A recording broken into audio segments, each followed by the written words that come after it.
But I mean, come on, like someone's been quarantined the whole time. You go get your hair cut when you've been quarantined. Like, what's the risk, right? You get a goddamn haircut. Yes, be careful you don't drive through that coronavirus dust cloud over there. Or you're gonna, like, what's gonna happen? I don't know. All right, you got anything for me, Ray, before we get going? No, let's do it. All right, Vito, Ray's so excited to talk to you. I tell you, he's been telling me all day. I'm not that exciting, but we'll have fun. Yeah. All right. Let's do it. Randy, you got everything under control, buddy? You good to go? Randy, that's my producer over there. I love that guy. He's a good dude. He hasn't slept in 2 days. Sir. Yeah, so I watch him fall asleep. Yeah. All right, here we go.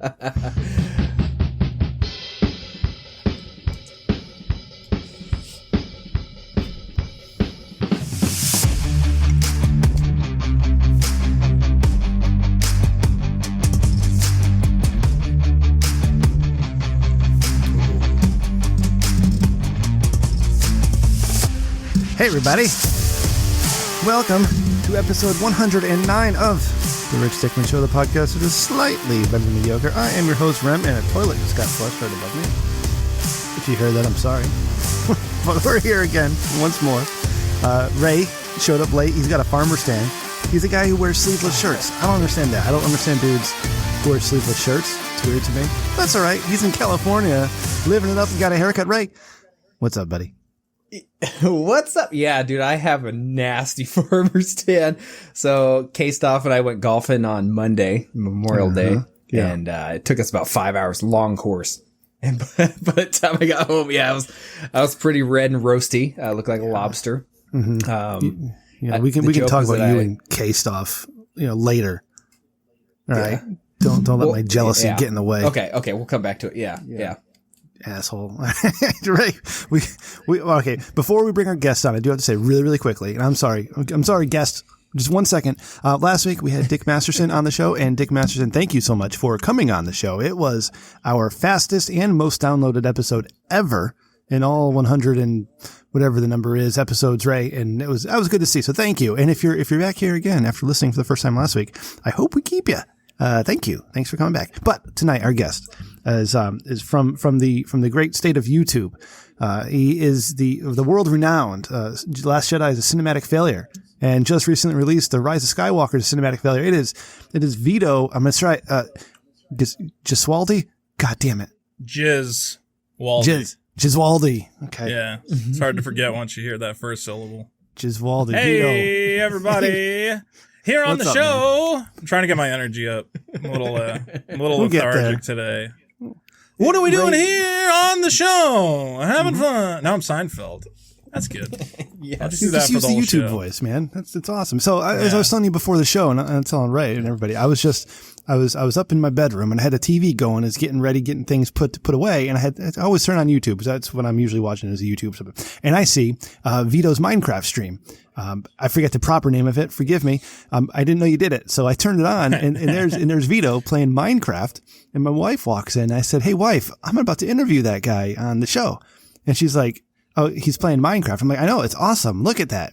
And he had your pizza bar for help me buy a pizza. Yeah. And I said, "Look at this fucking guy. He's making money playing Minecraft. This is awesome." Oh shit, there's nothing. Oh, and then I also wanted to thank you for telling all your viewers that you're about to come on to the Rich Dickman Show. It's richdickman.com. Yeah, I don't know how many of them switched over.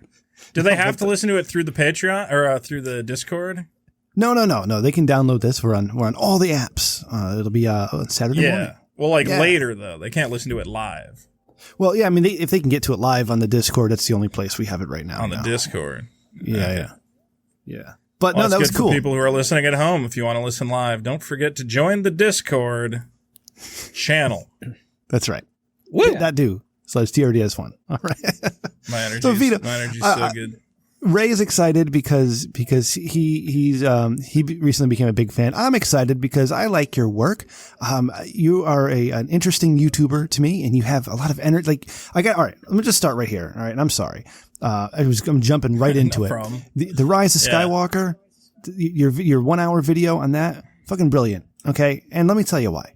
It's because when I go see these Star Wars movies, right? I force myself to enjoy them. The prequels and the sequel trilogy. I go in telling myself you're going to like these no matter what. But why? Because I love the universe, right? I love the Star Wars lore. I love the universe. And, deep down, I love most of the characters. And even though they're bad movies upon rewatching, I tell myself leaving the theater, this is a great movie. Now, all right, The Last Jedi, I cannot watch that a second time. I saw it once in the theater and I thought to myself, oh my God, this is fucking terrible. I hate this movie. And I never watched it again. I just see bits and pieces here and there. So I went to The Rise of Skywalker with zero expectations at this point, just hoping for something that I would enjoy.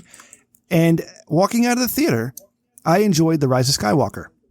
I came onto the podcast and I told Ray, this was a very good Star Wars movie. I enjoyed The Rise of Skywalker. Oh, don't tell me that, because now I feel like I ruined it or something. No, you absolutely didn't. Because I really liked it until you ruined it for me. Oh, no. the more time went on, go ahead. I interrupted. The more I had to think about it, I'm thinking to myself, my God, I didn't really like it. I kind of just forced myself to. My son had a good time. No, you liked it, man. Don't worry about it. Everything's fine. I liked it on the surface, but when I started to think about it, I'm like, oh, God damn it. this could have been so much better. Then you saw the Duel of the Fates script, and, maybe that's not perfect, but it was better than what we, so I everything that video that you did, the 1 hour just tearing it to pieces was absolutely brilliant. And thank you, sir. And so. Well, I'm glad you got something out of it. I think about movies too much, I guess. It's kind of a blessing and a curse, but I don't know. I get more enjoyment out of movies, I guess, when I think about them more for some reason. Like, I'm a guy who I like going to a movie and kind of getting stupidly analytical about it. Like, okay, what were they thinking here? Or like, just because I find movies as a craft to be very interesting. Mm-hmm. So I get really like confused when a plot just from a technical level doesn't make sense. Yes. Where I'm like, how does this doesn't even fit together in any meaningful way? Yeah. And Rise of Skywalker is just, I hate when movies are like, I mean, yeah, you can leave some stuff up to the imagination, but Rise of Skywalker, I'm sitting there, I'm like, who made the knife? Just tell me that. Yes. What is the knife? Has it always been around? How does it know what shape the Death Star is? Did Palpatine make it? Why did he make a knife to find these triangles? Can't you just find the triangle? There's so many questions about one minor aspect of the thing that all of a sudden I can't even pay attention to the movie anymore. Because I'm like, what? It's already fundamentally broken to me. It doesn't make any sense. Yeah, if Luke Skywalker and Lando are spending so much time looking for that particular knife and they can't find it, and then all of a sudden, like, that's the worst part is that the legacy of Luke Skywalker is failure. Yeah, we went looking for it and we didn't find it, and then we just gave up. I'm like, oh, that must have been a thrilling adventure. The time that Luke and Lando got together and couldn't do their... made a movie about it. Yeah. Oh, my God. And I think of the sequel trilogy, the biggest crime they committed is destroying the character of Luke Skywalker, who is everybody's hero. I don't know how old you are, Vito. Right. Are you mid-30s, young 30s? Late 20s? Yeah. So I grew up loving that Star Wars stuff. I was the guy who, once the prequels hit, I was like done with Star Wars. Yeah. Because even as a kid, when the prequels came out, I'm like, this isn't really the Star Wars I like. Oh, wait. I remember my biggest complaint, like even as a kid, because I must have been like 10 or 12 when that Phantom Menace came out. I'm like, why is everything so clean? That was my biggest complaint. I'm like, Star Wars is like a cool, dirty universe. Everybody's armor is like nicked up and broken, and Han Solo's, got his dirty blaster, and he hangs out with a mutt of a best friend. And you're like, yeah, Star Wars is cool, like how dirty and dusty everything is. And for the prequels, I was like kind of done with Star Wars. But then when they said J.J. Abrams was going to do this sequel trilogy, I was like, I actually like started getting back into Star Wars because I was like kind of hyped on it. Mm-hmm. I was like, oh, this is going to be cool, man. Like they're putting out, pictures of the new stormtroopers, and they got a black guy, holding a lightsaber. I'm like, all right, let's do it. I'm in. And then I saw it and I'm like, oh, I don't like this either. So, and a lot of people liked Force Awakens, so maybe I'm just like a negative person in general. But I stopped liking Force Awakens on the third view. I got through it twice and I enjoyed it. And the third time, I was like, I don't like this anymore. Because my thought was that like it was going to go somewhere. I was like, okay. I mean, that was really, I didn't like it, but at least it kind of set up something. So maybe something will happen later. And then clearly Last Jedi came out, and that was not the case at all. It's like, no, nothing's ever going to happen. It's going to suck forever. Yeah. Like, all right, well, cool. So yeah, Star Wars is dead. That's the moral. It's weird because going into these last three, it's almost like we left off with the rebellion growing and growing and growing. Yeah. For like some epic battle. And then when all this stuff happens, it's like, wait, there's hardly any of them left. And like Luke Skywalker's just a hermit. And then there's this chick that all of a sudden she's like discovering she has the Force. And then even then you're not really discovering it like the way that Luke Skywalker did, which was entertaining. And then all of a sudden they're diminished down to like a handful of people, like a dozen fools, and then they win. And you're like, wait, hold on. Like, they're just getting beaten, and then you win with like a dozen people left? Like, this makes no sense. Like, none of it makes sense. The whole thing. Now, I went into it trying to have the mindset of, all right, cool special effects, movie in space. Of course, if they can put together a cool storyline, I'm all for it. But yeah, they keep doing, like you were saying, a lot of stuff that's like plot holes, or the one we were mentioning on the podcast previously drives me insane when someone's like, I have a plan. And everyone's like, what is it? They're like, I can't tell you. The whole receiver. I have a plan. And it's like, no. Can you not just tell like one person? Like, you can't tell your own guys? Like, why can't you tell someone on your, like, you're all part of the same team. You can't tell any of them? Well, why not? Like, and there's not even like there's a rat or there's someone's infiltrated. Nothing even remotely close to that. And then you just go off and all of a sudden it solves itself. And you're like, well, like, what are you guys doing? Just like you were saying, it's just one thing supposed to happen. And then all of a sudden something else happens. It's just dumb. The funny thing is I came out of Last Jedi and I thought there was a scene. Here's how my mind works, is that I'm such like an analytical person when it comes to movies that I'm like, oh yeah, but there was that scene where she explains there's a spy. My buddy's like, what scene? I'm like, doesn't Holdo at one point say there's a spy, so that's the reason she can't divulge what's going on? He's like, no, that's not in the movie. I'm like, oh my God, my brain is making excuses for this piece of shit. Fuck. that was a revelation. That whole shit with that's the Last Jedi. That's the thing is, like, you have that scene. What I don't understand is you have $1 billion. Yeah. Like, why don't you take that $1 billion and pay like one guy to watch the movie and be like, hey, you should have like an 80-yard line about a spy or something. Just someone in the background like, oh, I'm worried. I hope there's no spy or something.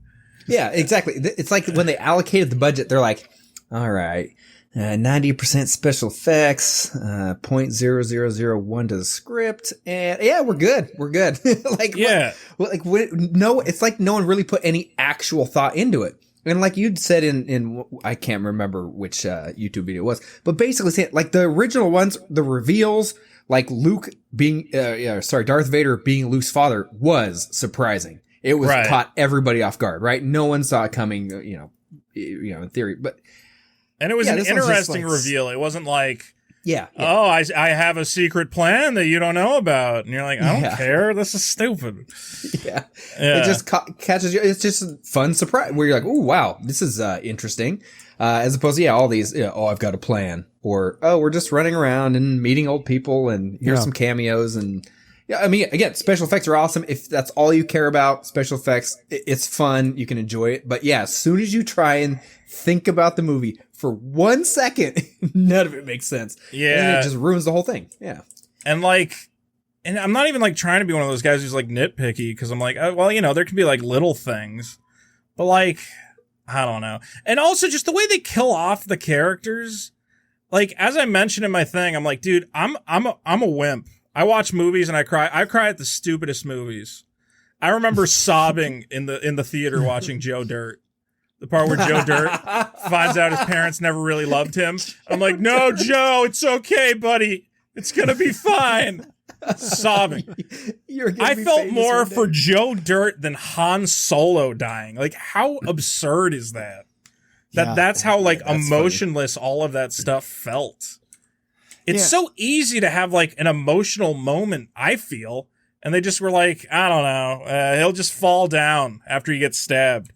If we show Ray and Chewbacca like freaking out, that's enough, right? I'm like, no, I don't feel anything.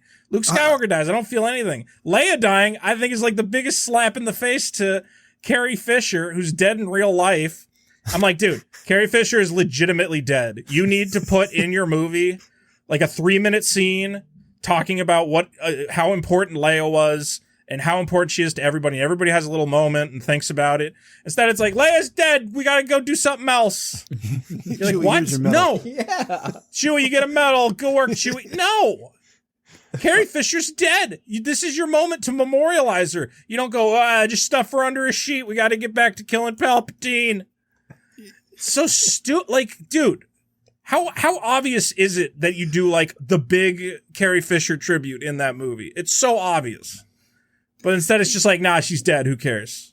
Yeah. They subverted our expectations. Oh, so stupid. So awful. Subversions. Right? I remember just going in. Someone wrote a review. It was like, oh, they pay tribute to Carrie Fisher in such a special way, and then I'm sitting there waiting for it. Not by my metric, man. You know, she's under a sheet. Yeah. Vito, I don't have a lot of friends in my real life. One of them died in a canoe accident. His name was Fit, and the other one is Chris O.C. He lives in Queens, and he's a big asshole and ruins movies for me all the time. And my friend Fit, he didn't ruin all the movies for me, but he ruined some of them. And one of the movies he kind of just put a nail in the coffin for was Captain America: Civil War. And one day he texted me. He said, all this could have been avoided if they just used cell phones. I'm like, what are you talking about? So all they had to do was like talk to each other and figure this all out. And then, and fast forward to The Last Jedi. Like all Holdo has to do is say to Poe, listen, here's my plan. What we're going to do is we're going to pretend we're going somewhere, and you guys are going to get on these little ships, and you're going to go off to Crate, and everything's going to be fine. No issue. That's it. No issue. That's it. Yeah, and as I pointed out in my Last Jedi review, I'm like, even if she had a secret plan, don't you think at the point the guy goes, I'm taking you prisoner, that you go, okay, buddy, we got to have a conversation. Yeah, listen. Instead, she's just like, well, I guess I'm a prisoner now. What? No, you go, Poe, shut up. Let's go sit down. We'll talk this out. You don't just let them lead you off in laser handcuffs. You know? He mutinies and gets promoted. What the fuck? Yeah. Like, you did real good, Poe, you did real good. Yeah. Way to go, buddy. Way to take your commanding officer captive. Oh, it's just so sad. So, Vito, tell me how much the Rise of Skywalker video was significantly longer than the Last Jedi video. How much time and work went into making the latest one? Well, it's hard to answer that because technically 3 months, but I didn't work on it straight for 3 months, because I'm a lazy piece of shit. So there would be days I'm like, I'm not working on that. I can't think about Star Wars right now. But from the time I finished, because I think it took me a month just to write the script, because it is an hour long, Yeah. So probably like a month to write the script and then 2 months of editing, because I'm a big idiot who goes, if there's not constant bombast of noise and sound, people are going to get bored. You got to put a little animation here. Yeah. People are going to click off. So I put way too much into it. But I don't know. I wanted to try making a long one because I could probably talk about that movie forever because there's so much to pick apart that just I don't understand. And again, for me, the thing is, people go, oh, well, it's just like a big blockbuster movie. They're all stupid. And I'm like, yeah, but shouldn't they not be? Shouldn't the more money you spend on a movie, shouldn't the plot be crystal clear and make perfect sense because you hired all the best writers in Hollywood to double check the script? Yeah. And that's just not the case. And it's infuriating to me. Did you ever see Batman vs. Superman? Yes. That was the first time that I was just flabbergasted at how bad. I don't know if it's the first time, but I just remember walking out of that and being like, what has happened? I'm honestly worried that it's a sign of people getting dumber. That I don't remember movies having this many blatant errors. And maybe that's just rose-colored glasses, but I don't know, man. Movie plots used to be pretty simple, A to B. Everybody knows what they're doing, everybody knows where they're going. And now it's just confounding nonsense it's Star Wars. It should have the most easy to understand plot. It's for 6-year-olds. Yes. Okay? It should be just so simple and easy. Not to say it needs to be dumb, because Star Wars, but whatever. It's about a farm boy who gets a laser sword. It's a little dumb, but at least it frickin' makes sense. Yeah. And I don't understand how now, when the budgets are insane, the original Star Wars was not filmed on a budget of $2 billion. Okay? George Lucas was, writing the script while eating top ramen. Okay?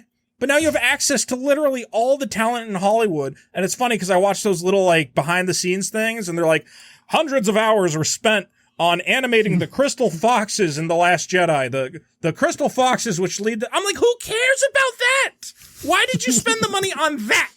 The crystal fox. Hire 100 writers and have them fight each other to the death to figure out which one of them is the best structuring this plot. It's so stupid. And the crazy thing is that when Disney bought the property, they had the entire expanded universe written for them, right? With dozens and hundreds of books and alternate media, video games, and they got rid of it all. And they go into this sequel trilogy without a coherent plan. They went movie by movie with different writers. Why would one person set an outline for everything and then take your vision of it? It's like nobody. You start put somebody in charge. Exactly. It's so easy. It's Star Wars, right? It'll make money no matter what. It's so easy to do. You need one person in charge of it, which is a decent writer. It's just, the most probably, it's one of the most disappointing things that I experienced in my life was the sequel trilogy. So, so sad. Sad. It's sad because you can't redo it. That's what's sad about it. Yeah. You can't erase it and start over. Harrison Ford's not going to come back and do that ever again. No. You had one chance and you blew it. Carrie Fisher's dead. She ain't coming back. And it's a tragedy. Mm-hmm. It really is a tragedy that one of the greatest sagas of all time now is just like, oh yeah, but then after that, they just became old and died and it sucked. And you're like, oh, good. That's exciting. Yeah, it makes me as I bring it up, I'm like, man, wasn't it great at the end of Return of the Jedi where they're all clapping with the Ewoks and having a fun time? And you're like, I can't wait to see what wonderful adventures Luke and his friends go on. And you're like, they mostly just hung out. Han and Leia got divorced. They gave birth to a shitty kid. Everything Luke loved got set on fire. I'm like, oh, good. That's fun. This is fun. Misery. Yeah, all your favorite characters lived miserable, awful lives. And again, why? Why would you not sit down and be like, what do people want to see happen with Luke Skywalker? I don't know. Yeah. I want to know that he was a hero. He lived a wonderful life. Him fighting against the dark side had a tangible reward because it's nice to think that if you do the right thing, good things come to you. Instead, it's like, no, Luke did all the right things and everything he loved burned in front of him. I'm like, oh, thanks, Star Wars. Great moral. Yep. That's good to tell kids.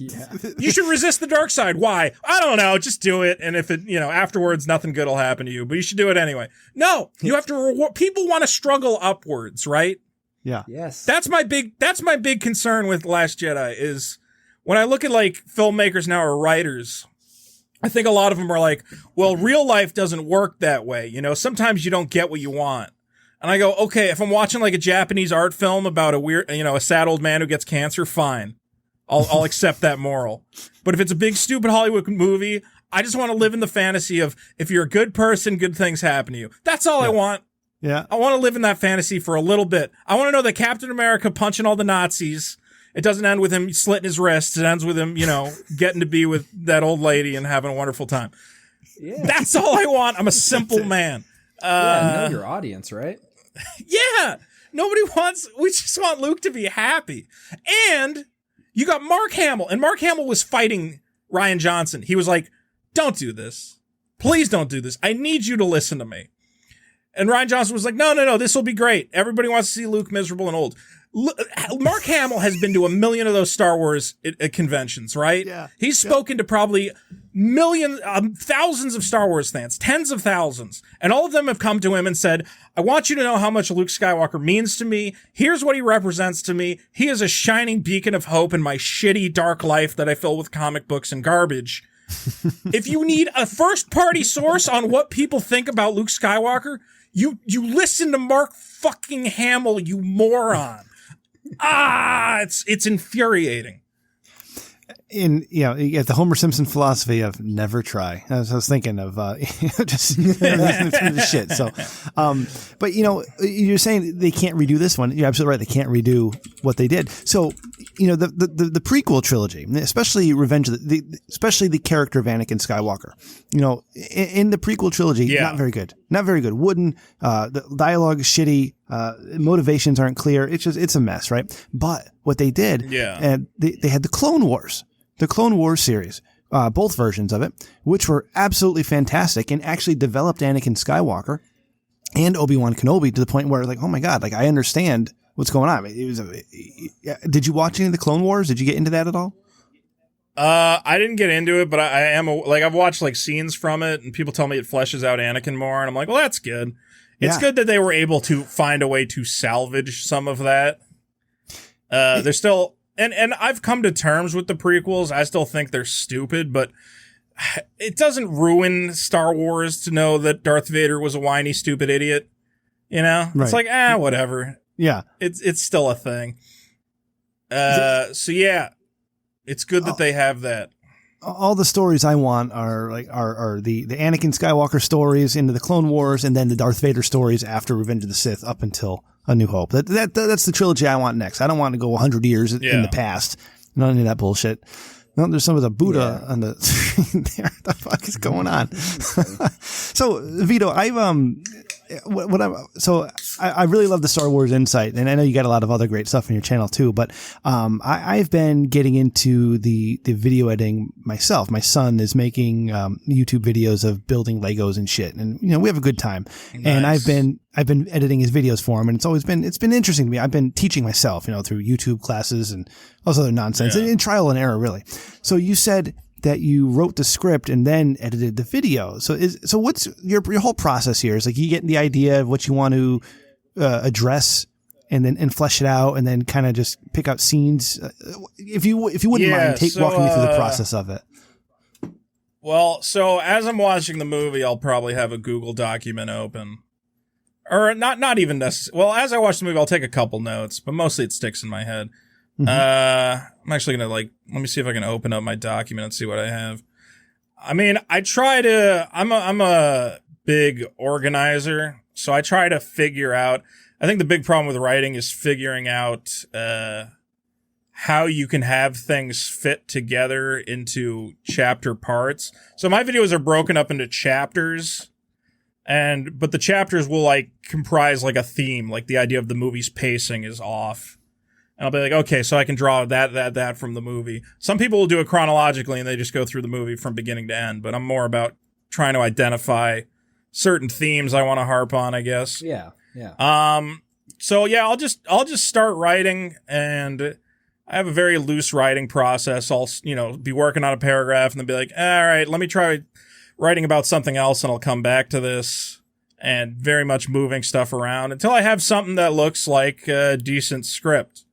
And this script I have for Rise of Skywalker, it says 26 pages, but I don't know if it's completely 26. Yeah, it's about 26 pages, which is way too long.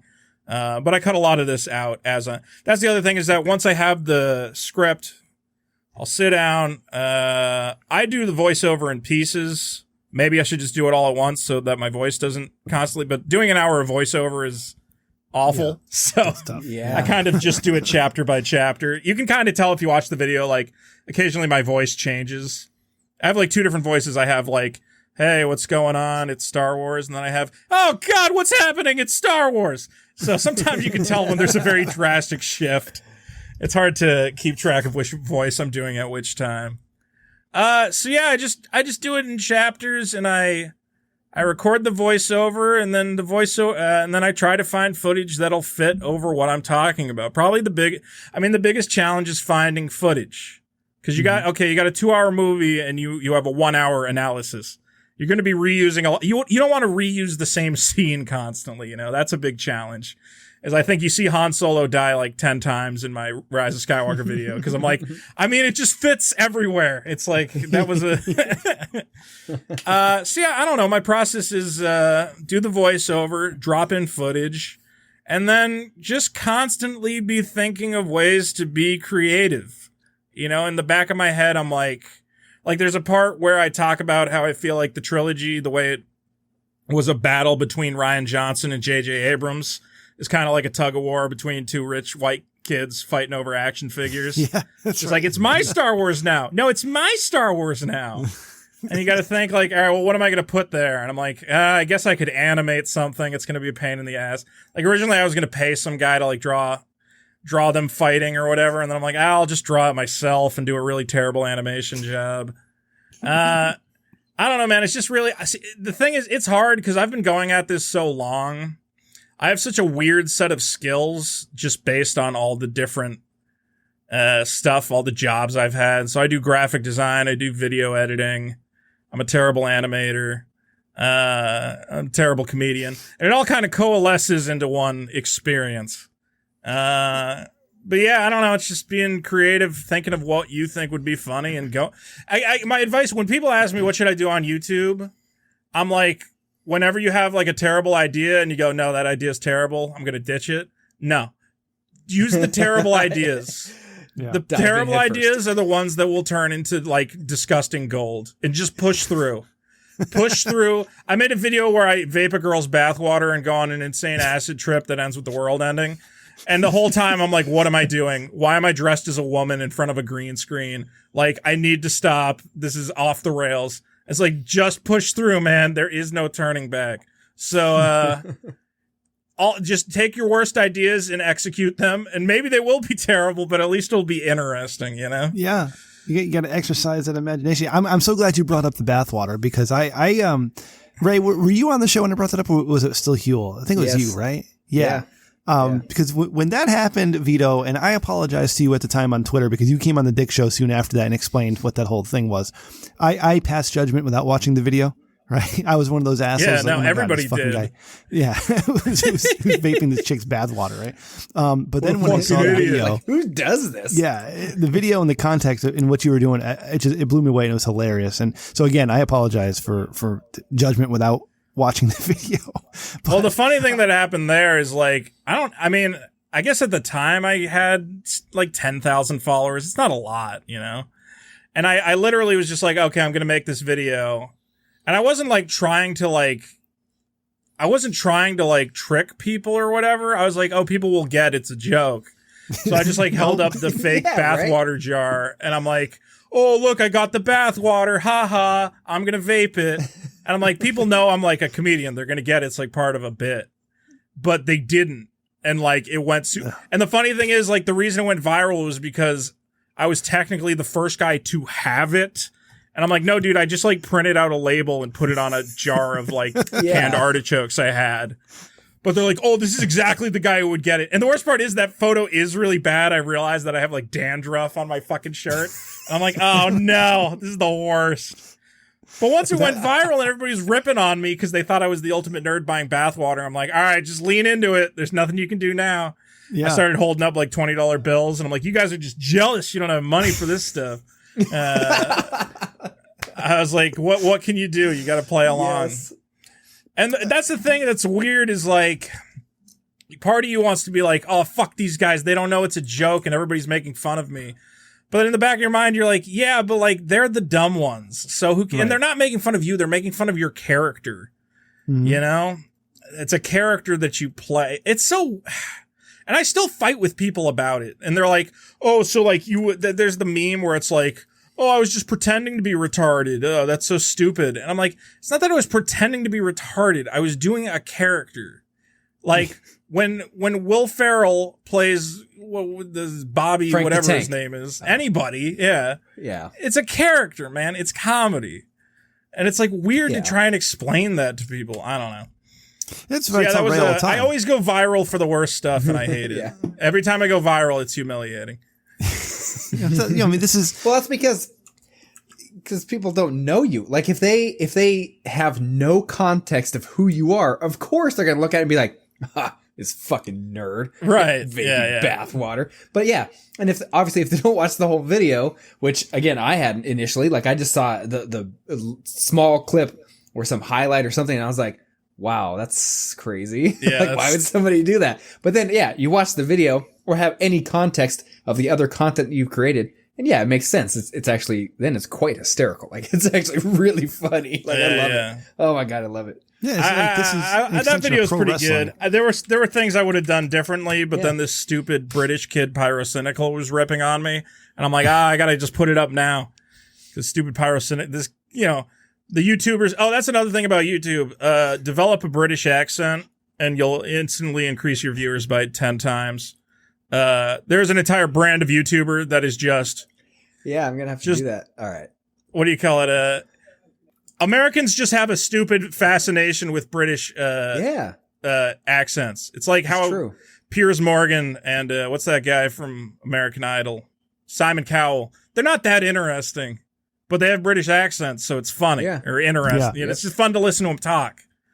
So develop an accent. I heard you making that Scotland point or something on your Minecraft stream earlier, and I'm thinking to myself, Jesus Christ! I mean, that's a brilliant idea, and that's true because look at all women go crazy look at how many for popular Australian YouTubers. accents. Yeah. Why is PewDiePie the number one guy? I hate to say it, but I'd attribute 50% of PewDiePie's success that he talks funny. Yeah. His voice has a funny quality to it. It's fun to listen. It's all audio, right? It's like an audio-based thing. People are listening to the videos mostly. Well, you're not dazzling them with a stupid visual of you standing in front of a camera. So it's all about voice. If you don't got a good voice, you're fucked. And we can I care about the figurines in the background. That's all I care about. I got all kinds of figures.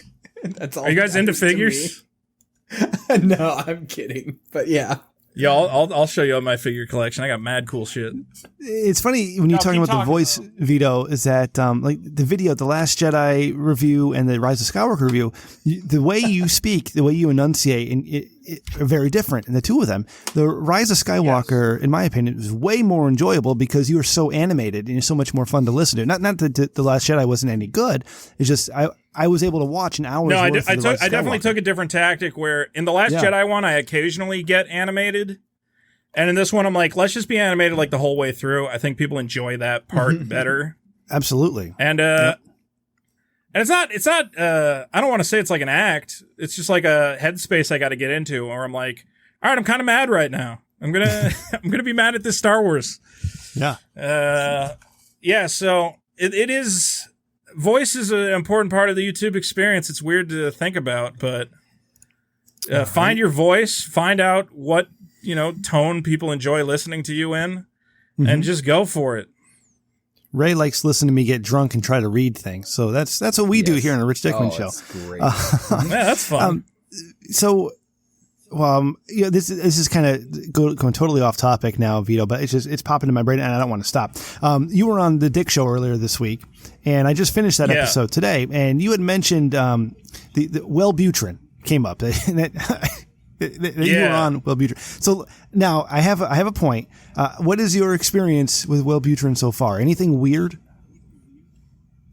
There have been.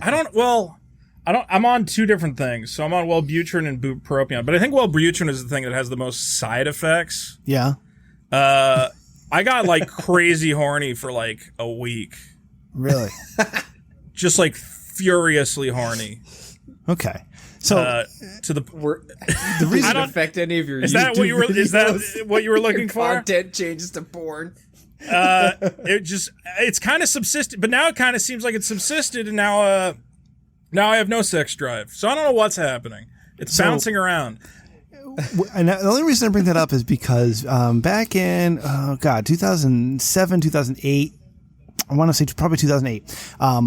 I started developing some GI issues, and the doctor I was seeing said, "Hey, sometimes we use antidepressants to help with GI issues." I'm like, "Oh, okay." So we started on Prozac, but I started taking Prozac, and I was having urinary issues, and I couldn't ejaculate. Yeah. Okay, so we got off the Prozac real quick because a man needs to ejaculate. You know what I'm saying? And he put me on Wellbutrin. So when I was out doing my job, and my job was me alone by myself, doing a thing. I don't want to get into it now. Okay, go back in history, you figure out what my job was. But I'm on the road by myself all day, and I'm on the Wellbutrin. And all of a sudden, I start telling myself, "Hey, you should hurt yourself." Like there's voices in my head telling me to hurt myself. Never happened before. And I stopped taking the Wellbutrin that day and started listening to music while I was working to get the voices out of my head. It was the weirdest fucking thing. So whenever someone brings up Will Butrin, I have to ask, like, did you ever have voices in your head, or was it just me? No, I don't think I ever had that, luckily. Well, that's good. No like suicidal thoughts or anything weird like that, or not more so than normal. No, I'm good. Yeah, no, it's weird. Like, I think it gives me a little more energy, keeps me a little more focused, which I kind of need. Yeah. So yeah, I'm a fan. I'm still kind of figuring out what dosage might be best, but it's better than not having it. Let's put it that way. Right. Although it's weird because I was off it.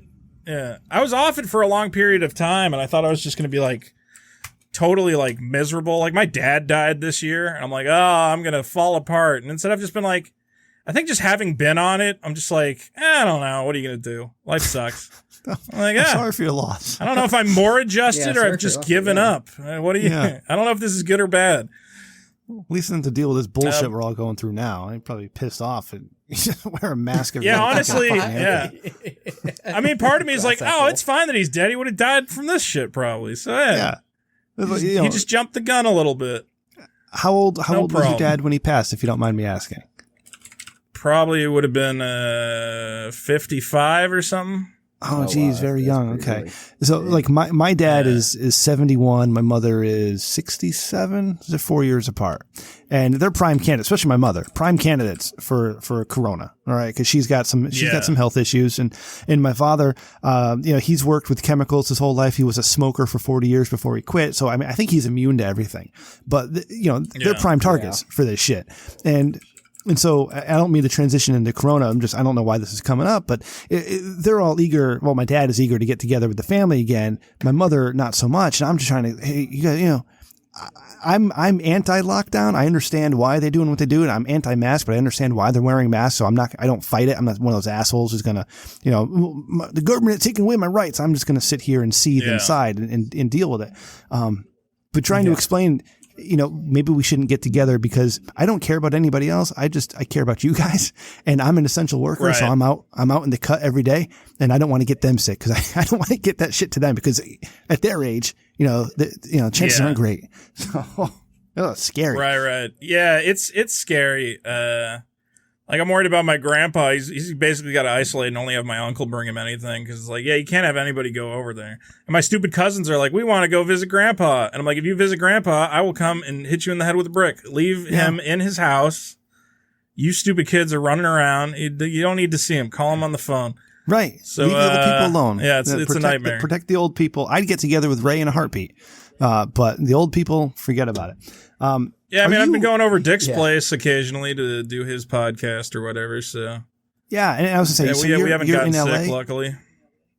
I am in. I'm like right next to LA, basically. Jesus Christ! I just got to make a trip down there. So I'm up in Sacramento area. Oh, okay. I just gotta come down there sometime. Come on down. We're good friends with some swingers. Get together. Yeah, so Ray's good friends. Yeah. We're all good friends with the Priory Society. So if you want to swing, they can help it. But you're originally from what you said, Amherst, Mass. Yes, Amherst, Massachusetts. Okay. Are you familiar with Amherst? Okay. Yeah, I'm down in Connecticut. Probably heard the name. Yeah. Oh, okay. So you know Amherst. Where in Connecticut are you? I'm literally Junction. Crackerberry Junction, literally in the middle of Connecticut. So if Crackerberry Junction, is that a thing? It's a lore. It's a Rich Dickman lore. Yeah, lore. all right. Podcast thing. Yeah, down in the Middletown is where I'm from in Connecticut originally. You ever been down to CT? Have you visited? Yeah. I've been around Connecticut. My father had a store in Enfield. Okay. Watertown near the airport or whatever. I don't know if we ever got deep. Part of my family's from Danbury and part of my family's from Bethel. They're all from Connecticut. Oh, those are like the not good places in Connecticut. I'm sorry. Wow. Well, really? Danbury's all right? It's fine. Bethel's my like theory on Connecticut basically. is all the normal people live along the river, and once you go east of the river, they all get weird, and then go towards New York, and you get the weird New Yorkers. So you got to stay in the middle. Yeah, been all over. How long have you been in LA, and what possessed you to move out there? I've been in LA probably about 10 years at this point. I don't calculate it because it makes me sad. I'm like, oh God, why haven't you made it yet, you fucking idiot? But no, I'm doing okay. I originally moved. I mean, I always wanted to just work in entertainment, and there was just a period of time where my buddies were like, "Hey, we're all gonna move to LA." So I actually came out here with 3 other people, and they all got tired of it after like a year and just left. And I'm like the one idiot who's like, I don't know, man. I'm gonna try and make that dream come true. I'm gonna be a big time comedian. Everybody's going to love me. And that did not exactly pan out as fast as one would hope. I mean, I'm doing okay now. I'm still not, like a big deal, but at least I have a semi-popular YouTube. Mm-hmm. So that's good. But yeah, just hanging out. I don't know. I've been here doing my thing. And I kind of got sidetracked. I got a job and I lived in Oakland for a while. That was the worst. Yeah, Oakland. That's O-Town. Good stuff, man. Yeah, well, I got a job, and it was like going to be really cool. They're like, yeah, you're going to be like the head of like video production. We're going to make commercials. And I'm like, oh, this is going to be rad. And then like 2 months later, they're like, we're out of business now. I'm like, well, that was fun. Shit. Now I'm trapped in Oakland. God damn it. God, Oakland sucks so much. They stole my car, man. They stole my car. Really? Yeah, I'm glad to be. So then I came back down to LA. Actually, it was funny because, the blessings in disguise, right? Because being in that area was the reason I was able to make my first big YouTube video, which was the Pepsi protest thing. That's right. Did you ever see that video? Yep. Ray, do you know that video? Yeah. I don't know that. I don't think I know that one. Not off the top of my head. I might have. I've seen so much stuff, though. I go to a protest and I hand out cans of Pepsi, and people start throwing them at each other. It was based on that. Do you remember when Kendall Jenner had a commercial and everybody was making fun of her? Yeah. Because they're like, they're like, Kendall Jenner, you can't solve people's problems with cans of Pepsi. Yeah. And I was like, well, let's put it to the test. Let's see what happens. It might be good. And it was not good. It was very bad. So were you offering it to the cops or other protests? I can't remember. I offered it to one cop. No, I offered it to a couple cops. None of the cops took one. The Antifa kids just wanted to throw them at each other. I'm like, no, stop. Antifa, stop it. No. Man, I don't want to be political, but Antifa's real uncool is what I've experienced. I'm like, you guys suck. This sucks. I'm just trying to have fun, man. Yeah, I'm trying to bring out the comedy in this situation. Yeah. You guys are real down. Like, why are you taking this so seriously? Why are you so serious about this protesting? Calm down. So I'm not an Antifa fan. So I don't know. There's some good stuff, I guess, might have come out of being up there. Not too much good stuff, but a couple things. Any thought of heading to Minneapolis and offering some Pepsis out there right now? Man, I would go. Flights are cheap right now. Flights are cheap. Yeah, I know. I could get a round trip for like $300. Dude, I sent a guy from here for work. Sent him up to Washington State. With a rental car and everything. 2 days, hotels, flight, everything. $500. Wow. I might go.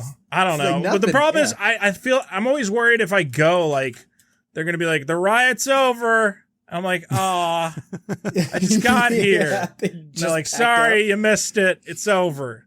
No, you could be like the Indian crying after Woodstock kind of thing. Yeah, you're like, oh, it's trashed. Like, I just gotta wait. I want there to be an LA. Maybe there'll be an LA riot like this weekend. I think everyone's waiting for the weekend to really go nuts. Possibly. So hopefully, maybe this weekend. That's why it's good to be in LA. Is at least I'm like central to some stuff might happen. We'll see. Yeah. Well, last weekend would have been the good weekend because it was a 3-day weekend. They could have extended the rioting and looting. Yeah, but wasn't that guy not dead yet? I think you got to have the dead guy before the riot happens. I mean, it's semantics here. Come on. Yeah, there's stages. There's always something we could riot about. Come on. That's fair. Where there's a will, there's a way. Yeah, that's it. So yeah, I don't know. Hopefully something happens in LA. I mean, people are mad out here about stuff. I mean, not to say I'm not taking the situation seriously. I don't think you should kill people. That's bad. Don't do that. Oh, definitely. Yeah, can we just stop killing people? I'm on the side of the protests. Can police just stop killing people, like, at all? I mean, it's ridiculous now. It seems like it's not that hard to not kill people. I mean, I know that they make it sound like it's impossible. Yeah. But I'm pretty sure that if I'm handcuffing a guy, I could be like, I probably shouldn't sit on his neck. That's probably wouldn't work out very well. I don't know about you, Vito. I don't know about you, Ray. I've never killed anybody myself. it's been pretty easy. It hasn't been challenging to not kill somebody. Not that I'm aware of. Yeah. And the other thing is, as a not cop, I'm kind of worried about if I kill people, there might be like actual repercussions. I guess if you're a cop, you're like, I mean, even if I kill him, what's going to happen? A slap on the wrist. I'll be You're fine. fired. That's it. You're fired. fired. No, I lost my job. Like, you probably get to keep your pension and everything. Patrol now. Yeah. So I'm glad we kind of transitioned into the crazy nonsense in the world right now, because I did want to talk about this, Ray. And Vito, you don't know my friend Chris O.C. Mm-hmm. He lives in Queens, New York, and we've been friends for several years. We met because I did an old podcast, and he was a fan of that, and we became friends afterwards. But nice. So first of all, he hates Trump, right? He hates the president immensely because the president's a liar, and he doesn't like anybody who lies. So if you lie once to him, you're on his shit list, right? That's how hardline his principles are. That's pretty reasonable. Sure. So he was also, he has some, I don't know, it's not the right word, but Republican tendencies, okay? Like very conservative tendencies in his political leanings. However, he hates all the Republicans because they all voted for Trump. All right. But he's in New York City where they're being hit really hard by the coronavirus. And so he's taking this shit very, very seriously, to the point where I don't know if you follow any wrestling, Vito, but there was a former WWE wrestler who passed away last week. He was at a beach with his son, and they got caught in a riptide. Away. Yeah. And he passed away, but his son was saved. And Chris O.C.'s first response was, that's kind of sad, but what was he doing at a beach anyways? A selfish prick. He shouldn't have been out at the beach. He gets what he deserves. It's like, oh shit! Wow, that's an interesting take. That's intense, for sure. And then we're talking about masks and the people who aren't wearing masks on the train. Oh, they should be arrested and or shot. Like he's going like hardline. He's going hardline Nazi on the coronavirus deniers, really, and or the people who aren't taking it as seriously as him. So it's interesting to me, Ray, and you've argued with Chris O.C. online before, is that here's this guy who thinks Trump is a horrible racist Nazi liar, yet here is Chris O.C. becoming that. The gentleman who just passed away in Minnesota by the police. Well, according to Chris O.C., he may have gotten what he deserved. It's like, what the fuck happened? What's going on? For resisting arrest or what?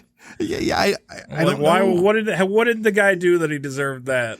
He got arrested. That's what he did to deserve it, I guess. I don't know. Oh, okay, so if you get arrested, you should die. That's good. And it's the craziest thing because indoors, sheltered in place. Vito, from what I know about, exactly right. I get it. From what I know about you, Vito, is that you're very centrist. Okay, maybe you're a little left leaning centrist, and I'm a centrist myself. Yeah. I'm right leaning, and he doesn't understand that I can try to understand both sides of an argument before making a judgment. The very fine people thing. I once said to Chris O.C., well, listen, I mean, there's assholes in Antifa and there's assholes on the right. I mean, there's assholes everywhere. And he didn't talk to me for a week because he thought I was a Nazi. I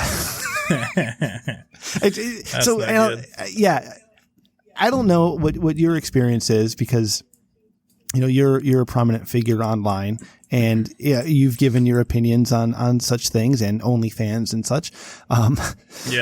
What's the constant bombardment of people saying, how can you be such a fucking idiot? Like, you know what I mean? It's fun being a centrist is like the worst of both worlds because everybody hates you. Mm-hmm.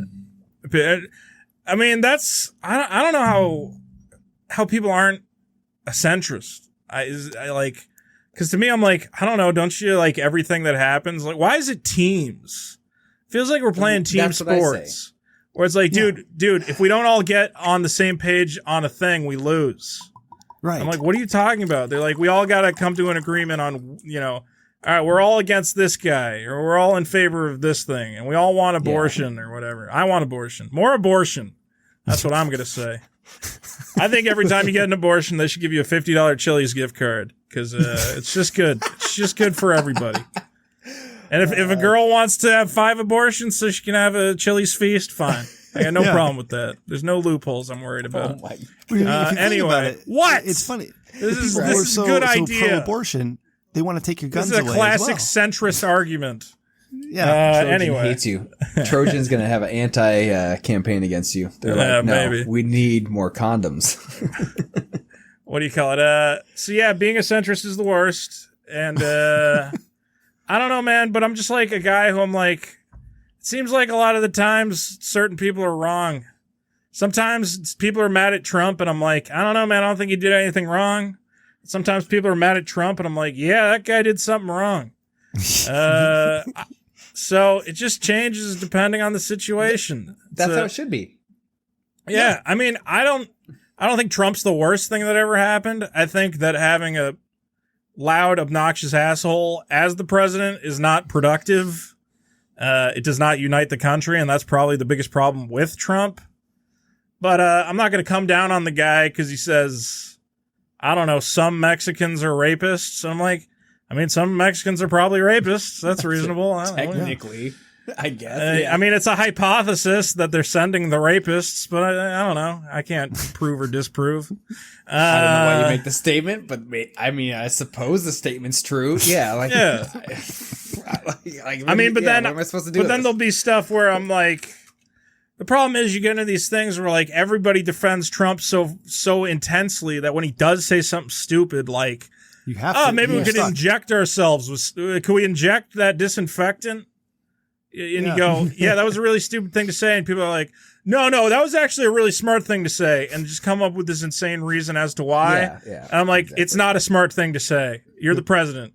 Like, shut your mouth if you don't know what you're talking about. My favorite part of the internet these days is, actually, he didn't actually say inject yourself. Well, actually, he meant injecting yourself with this light machine that literally no one has heard of until today.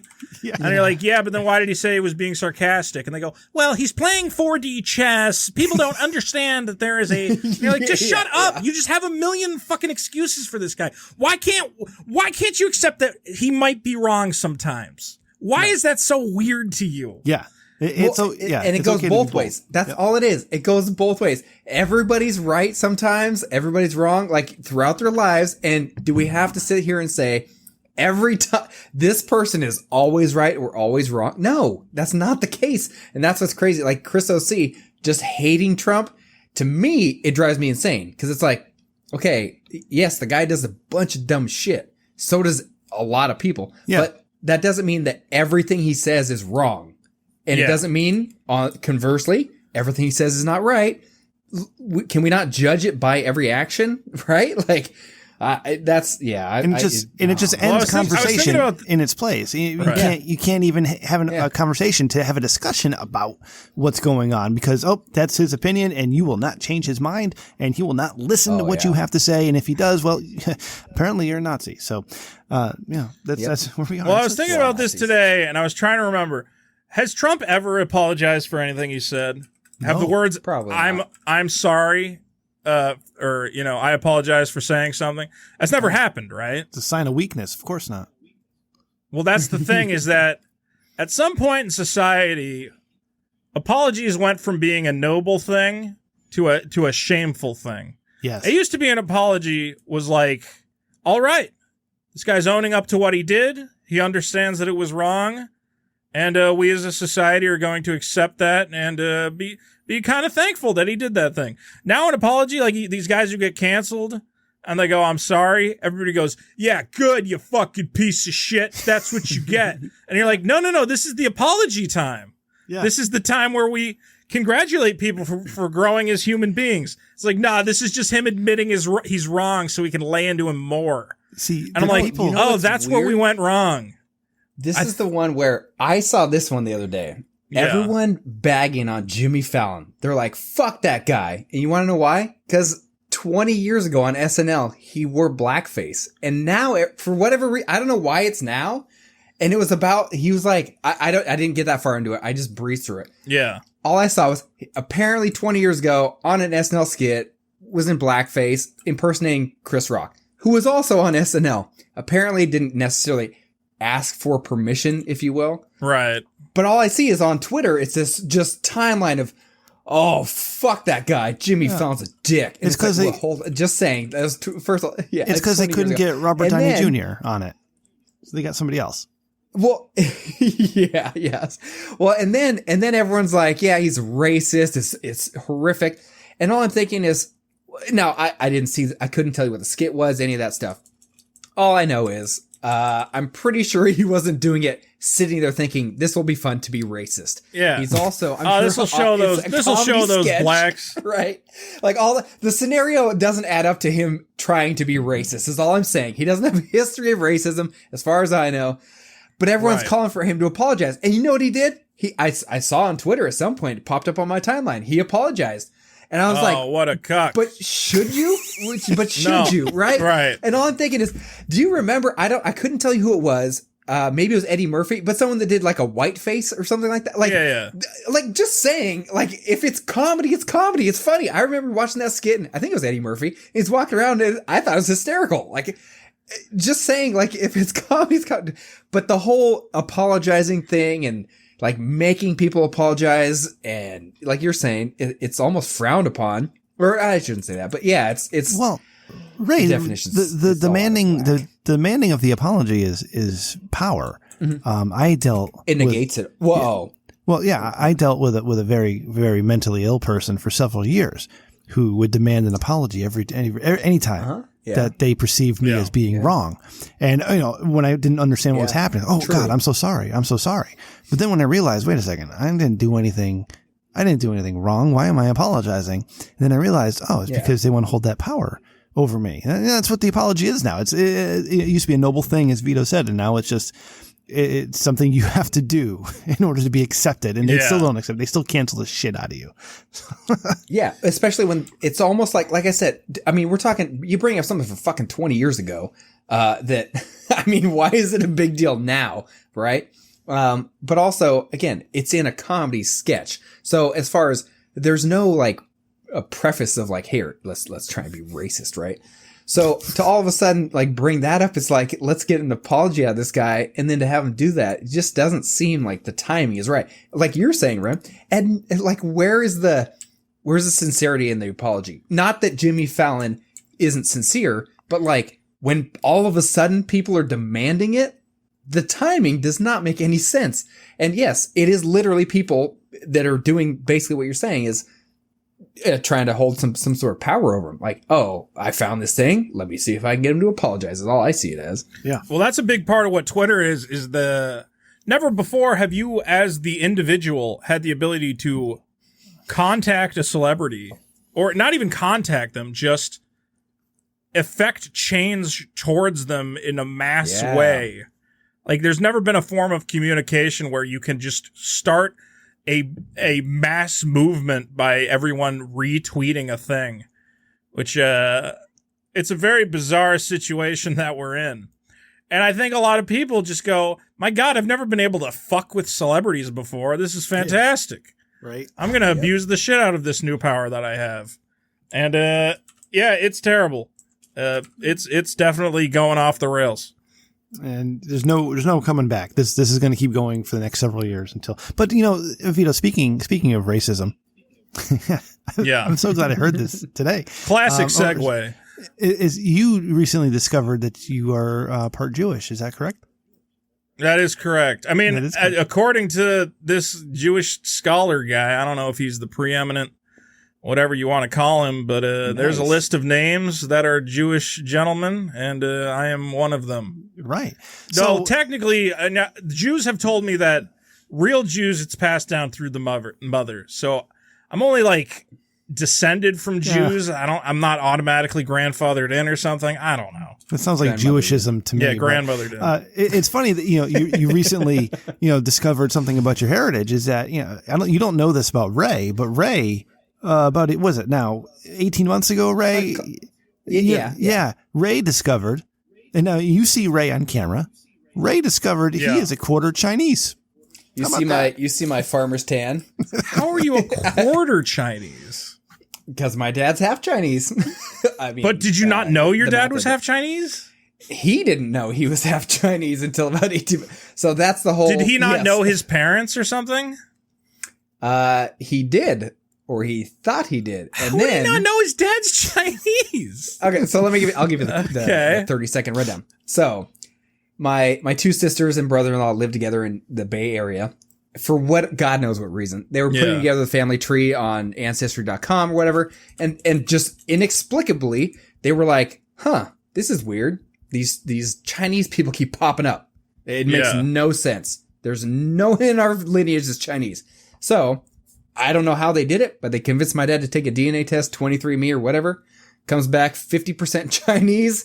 Turns out, he was able to get some other people to take the test and discovered essentially the neighbors that were Chinese were one of them was his father.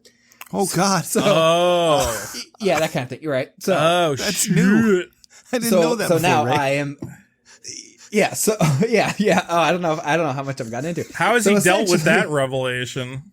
So all the two people, the one that he. I guess you would call it assumed was his father through his entire life. And the person that is his apparent father have both passed, as well as many other people. Oh, thank God. And my dad's like 65-ish, you know, I mean, he's we're not talking like a guy that, you know, you find out when everyone's still alive.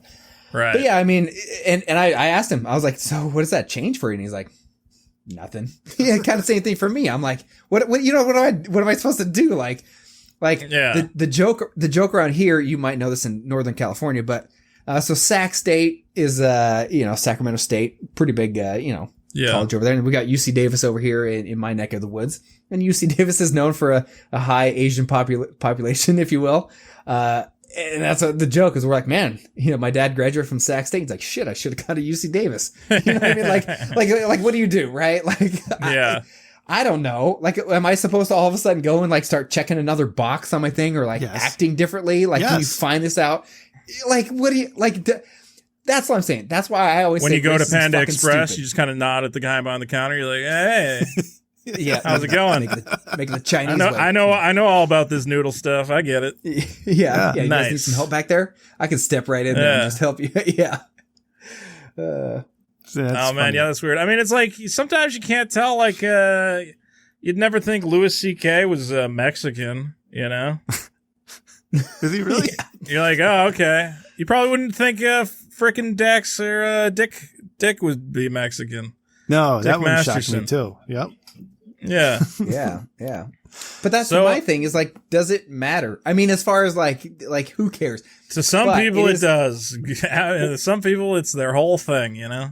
Well, I always said to the first thing, literally, I swear to God, the first thing I said to my dad was, well, that explains your driving. And the second thing I said to him was, well, that's why you were a CPA for such a long time. Yeah. It's working with numbers. So anyway, it's maybe things do work out. Yeah. What was I thinking? I forgot. I lost my train of thought. Yeah, it's just the world is nuts, man. You can't.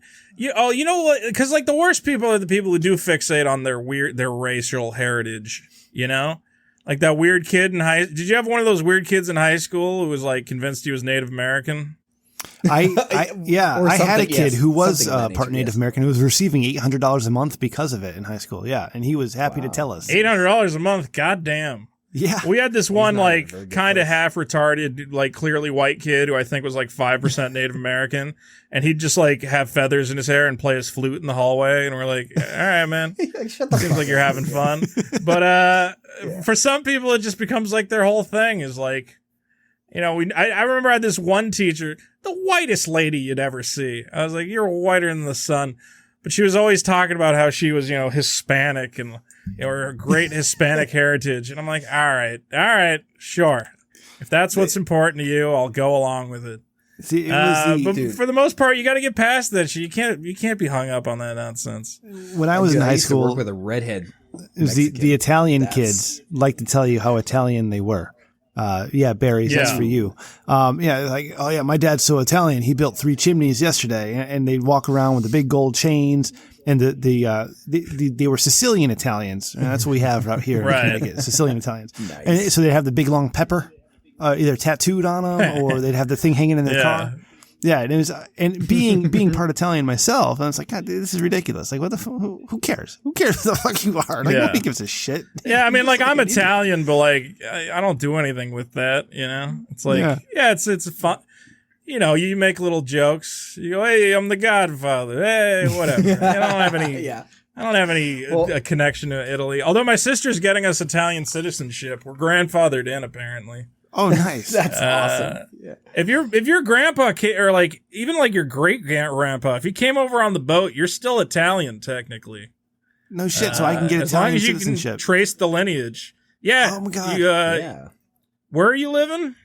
I'm in Connecticut. What state are you in? In Connecticut. My parents are from. My dad's from Sicily. Well, talk to the Italian embassy in New York, and I think you can process it through them. It takes like a year because they have so many applications. But after a year, they call you up and they're like, "All right, you got to come in and take the Italy test. You got to eat a whole pizza. The Italy test. You got to You got to recite the entire plot of The Godfather. You got to do all the voices, and you got to tell us how to correctly pronounce mozzarella." And you go, mozzarella. And they go, you're in. Mozzarella, you got it. Mozzarella. Yeah. I got a pizza in New Haven. I got a pizza in New Haven the other day. Amazing. And they said, I said, yeah, I want to, because they call them pies. I said, yeah, I want an original pie. You want a pie?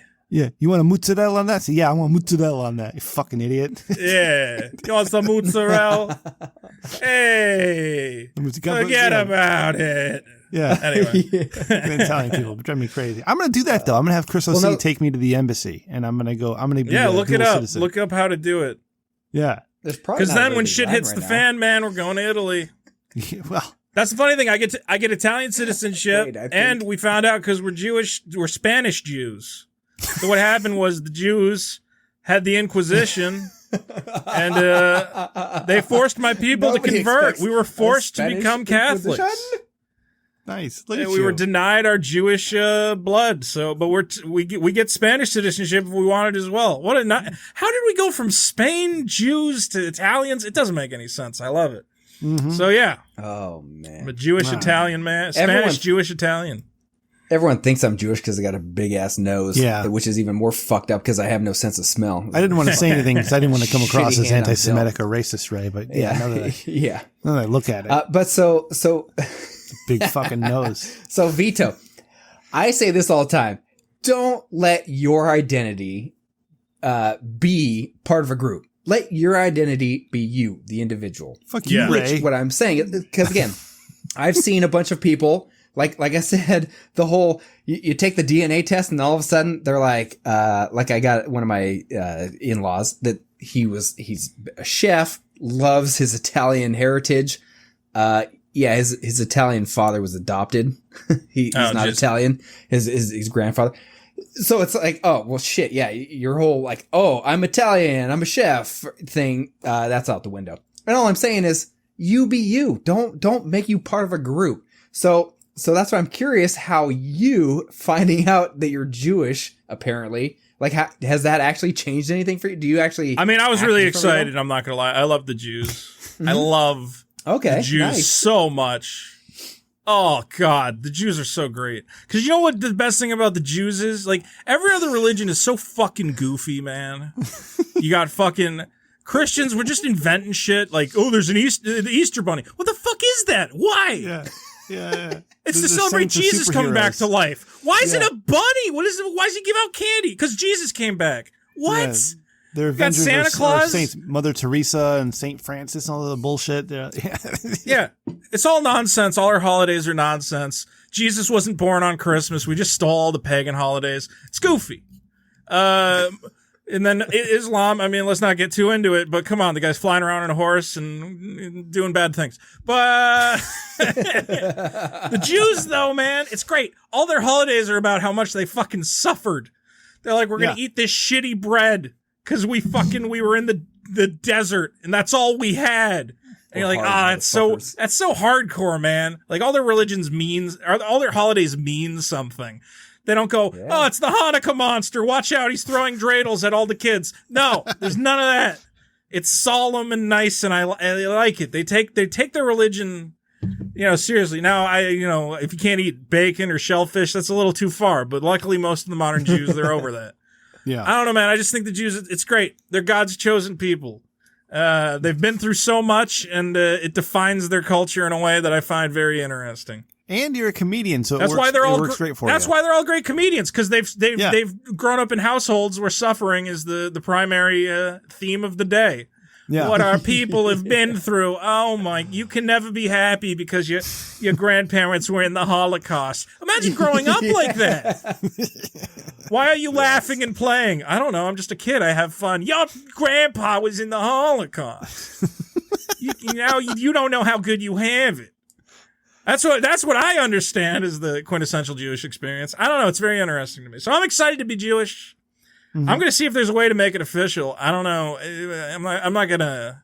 No, you got to have a bar mitzvah, apparently. Yeah, you got to get circumcised if you're not. And why wouldn't you be, by the way? All right, and also. Oh yeah, I'm circumcised. Come on, okay, I'm not a dog in the street. Come on. Yeah, gross. I don't have a dog dick. But Jesus. It's 2020. You just call yourself whatever you want to be, and that's what we have to accept you as. So, I mean, if you want to be a female Jew, which you are, that's what you are in LA. I mean, you're I am legally a woman in the state of California. So you can be whatever you want to be. I don't talk about it a lot because it's not that interesting, but no, it's very interesting. Yeah. Ray, you didn't know that, right? You just go to the DMV and you go, I want the form. Are you really? Yeah. You're not saying that as a joke. That is real? No, it's real. Oh my God, that's fucking awesome, dude. Is it though?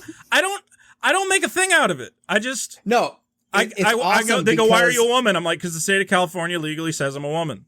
They're like, well, why'd you do that? I'm like, no real reason. Although, like, if I get arrested, I think I get to go to lady jail, which seems way better than rape you in the ass jail. No, I think I would have fun in lady jail. So yeah.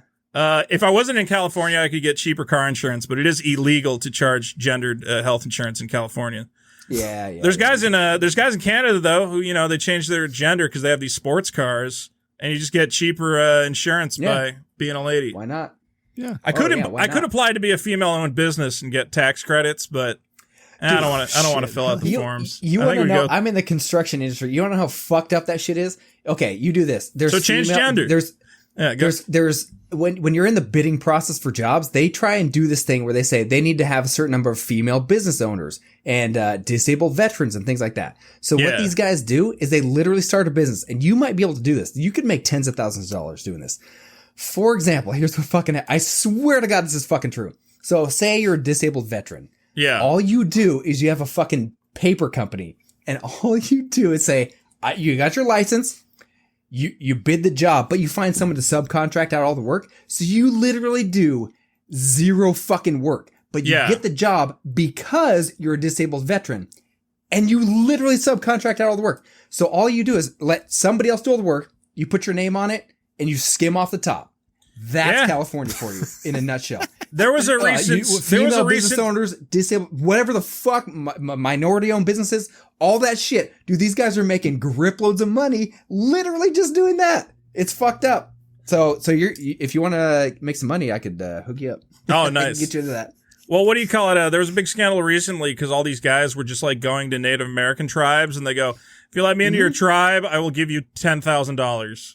And they're like, you're an honorary chief. Congratulations. And then they would go bid on contracts as a Native American. Yeah. We literally have a job right now where it's at a casino. I won't get too far into the details, but it's at a casino. In California, all casinos have to be run by Native Americans. Hey, Randy, narrow it down for me. Essentially, what happens is these guys fire the original contractor. And it got into this whole legal battle of, well, who's financially responsible for this and that? And ultimately, the Native Americans are like, they have diplomatic immunity type of what's it called? It's called something else, not diplomatic immunity. But basically, they don't fucking have to do a shit because they're Native Americans. Which on the one hand, I'm like, we're talking about this contractor signed up to do the contract to build this casino. Yeah. I don't know what happened between you guys, but all of a sudden they're like, fuck you guys, you're out, and we're not paying you anymore. And they have like all this amnesty. It's like, seems like a good deal to me. I want to be Native American. I'm not gonna lie. Like, it sounds like a fucking pretty good gig. I mean, Ray, just identify as Cherokee or something, man. You'll be fine. Well, dude, I mean, if you want, you just go to the DMV. It's probably the same in your frickin' state, man. You can just become a lady if you just fill out a couple forms. Yeah. Might as well. You know what, though? I don't want to explain that to my kids. So You don't have to explain anything. What are they going to do? Look at your ID? You don't gotta change anything. That's all you gotta do. Tell them I'm smarter than the fucking system, kids. It's not even that you're smarter. I mean, I am a woman. 3 words. When people go, "You're not really a woman," I go, "Why not?" And they're like, "Well, do you identify as a woman?" I'm like, "It doesn't matter if I identify. It says on my fucking ID I'm a woman. What do you want?" Yeah, I'm a woman. Deal with it. I'm one of the top transgender YouTubers. Like, what do you care? You know? There you go. So going to like a club, like a all ladies club, and you show them the ID, and they're I just don't know why people get mad about it. I'm like, isn't that what you want? I thought the whole point was you wanted to make it so you can anybody can change it for any reason. Yeah, my reason is because I like checking boxes on forms. It's fun. It's fun to fill out forms. Yeah, there's my reason. Did that rub off on you when you were in the Bay Area? I'm just asking. What, the desire to fill out forms, or the desire to be a transgender woman, to become a female? Yes. No, I don't think that particularly played into it. No. I mean that was it. So Vito, before, but again, before I don't make a big deal out of it. I tell people, I'm like, I'm not trying to prove anything. I don't see a reason why not. It's so nice to just finally meet a female Jew. Well, there you go. Oh, I just love this. One of the top female Jewish comedians. To get a female Jew on the show. We've been waiting for this moment for so long, and we didn't even think we had one lined up, and all of a sudden, poof, here we go. We're the most diverse podcast on the internet, so boom. Absolutely. Holy smokes. Vito, before we wrap up tonight, Ray and I were talking about this, and I was inspired by your Minecraft stream, where they bought you dinner tonight and the super chats that came with it, which is great, which is awesome. I think that's fantastic. Amazing. How do Ray and I become successful YouTubers like yourself? Or at least get people to buy us dinner. Yes, at least you get dinner. I can spend a lot more time. Like I said, come up with really bad ideas and execute on them as far as you can. Just shoot for the stars.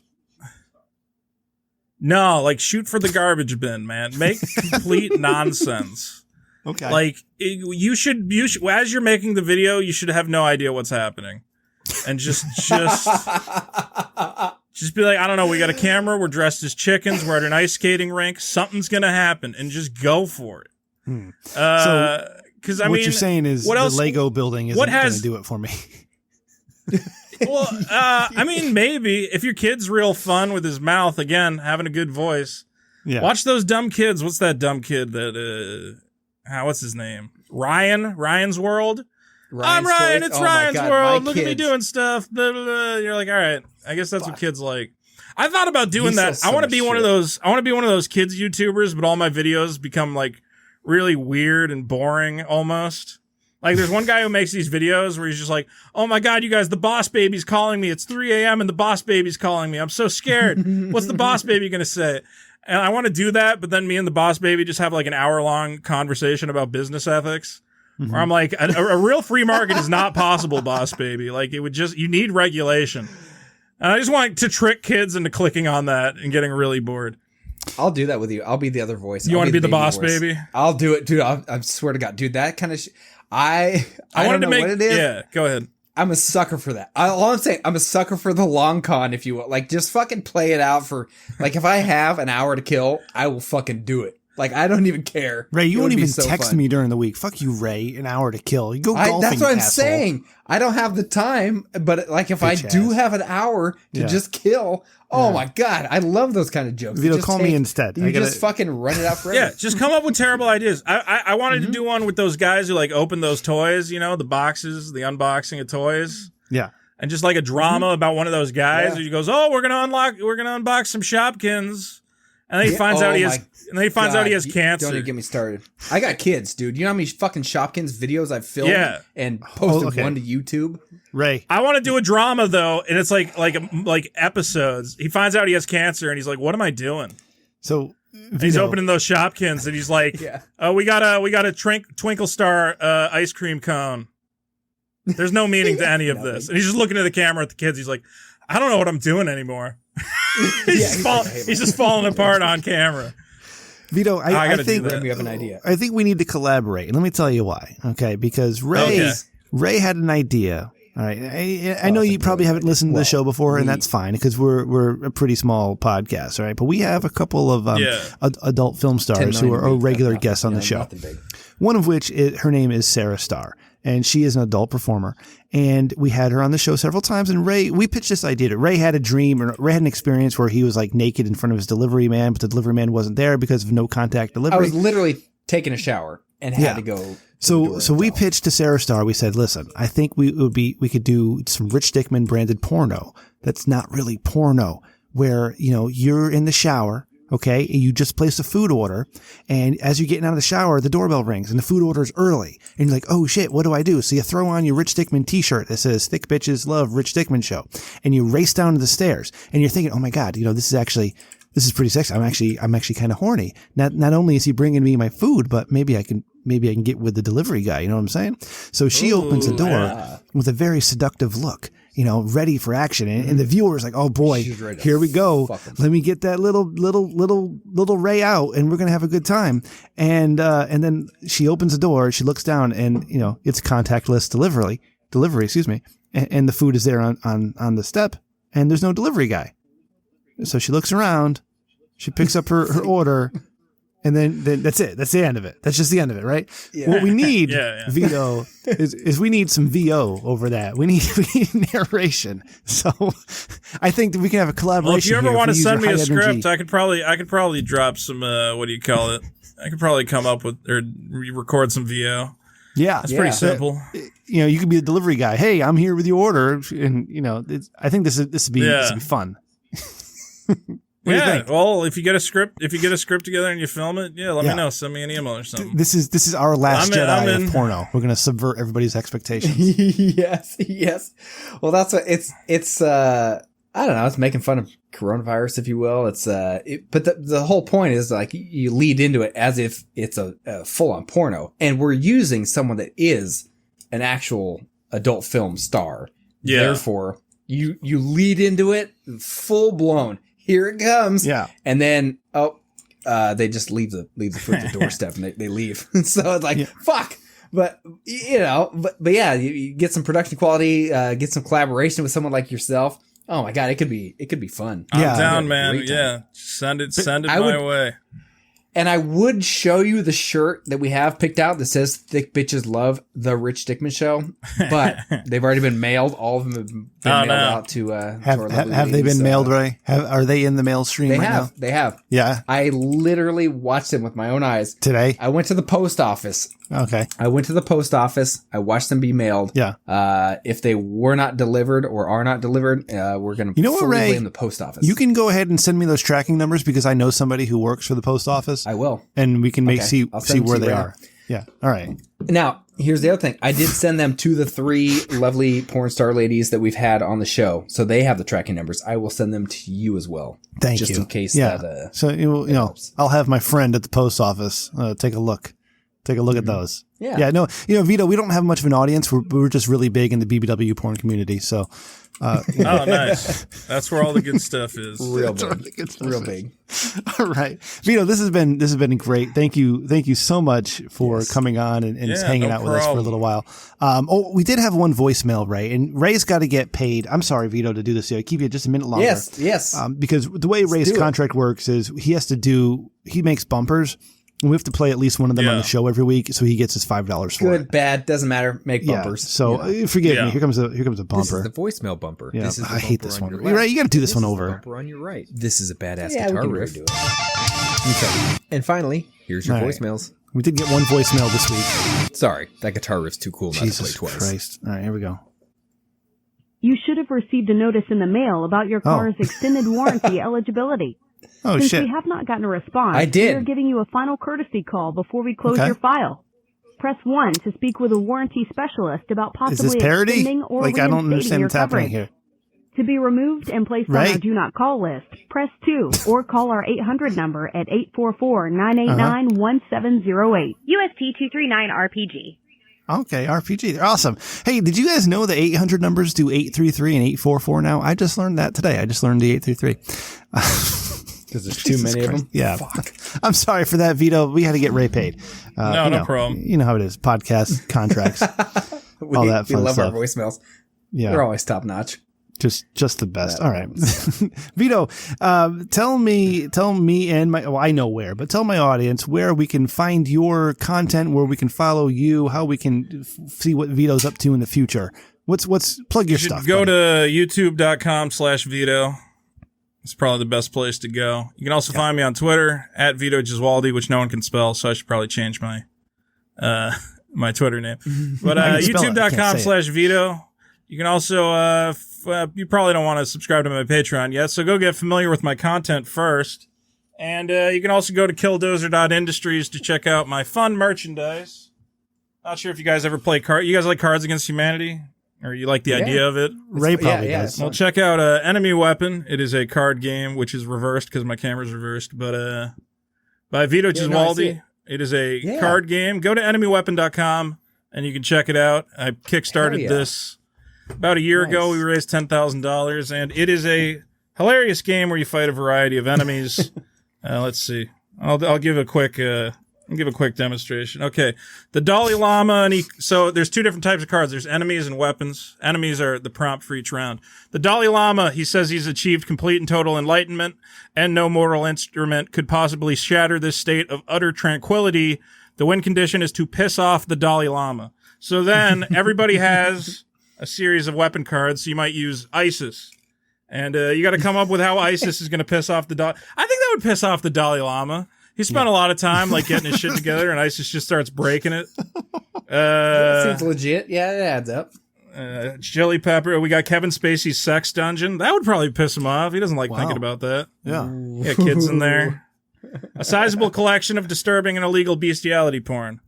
Just throw that to the Dalai Lama. He's having a bad time. So enemyweapon.com, you can check that out. All right. That's awesome. That's my plugs. Thank you. Thank you. Nice. Ray, plug your shit real quick, and then I'll do my thing. You can find me on Twitter at Jules Winfeld, and then you can find me on the golf course. Hitting you, Ray. 200 balls. Fuck you, and fuck K-Stuff, and fuck you for not paying attention to me for all week. You don't understand what my life is like. I need one person to at least give me some positive reinforcement, and that was you until you decided to go spend real life time with real life friends. Like, how many times did we text today? None. Like, today? 200. Yeah, you know what? Because you felt bad because you're being an asshole to me for a week and a half. You know, Ray, I don't appreciate it. I don't appreciate it because I've done a lot for you, Ray. I brought you on to this show when I didn't need to, and I gave you. I'm sorry, Ray. Let's bring this fucking thing home. Thank you so much. Exactly how it happened. For listening to Rich Dickman Show. Your ears mean more to us than you know. If you like what we do and want to support the show, you can tell a friend and leave a review. We're on all podcast apps. Those iTunes reviews are probably the better ones. Those are cool. Now that I got an iPhone again, I can see all the iTunes reviews and they're fun. But if you like us even more than that, check out our Patreon. Patreon.com/Rich Dickman Show. Is it Rich Dickman Show or Rich Dickman? Fuck, I forgot. I think it's Rich Dickman Show. Rich Dickman. You get extra content every week. You know, bonus clips, bonus shows, and even your very own custom t-shirt at the high level. And we'll be sending Kristen hers after the first of the month. That's right. We had 2 episodes of Liquor Fueled that we split into 4 parts for some pop-up audio where Ray and I listened back to Liquor Fueled. The shows from 2014. My God, so long ago. And laughed along with them. And Randy even joined us on the last one. So that was fun. And we got bonus clips. And I'm going to try something new tomorrow, Ray, is that on my way to work tomorrow, maybe on my way home, I'm going to record a CarCast. Remember I used to do those in 2015? I'm going to do it again, Ray. I'm going to do it again for bonus content. That's do you remember me contributing to those? No, I don't.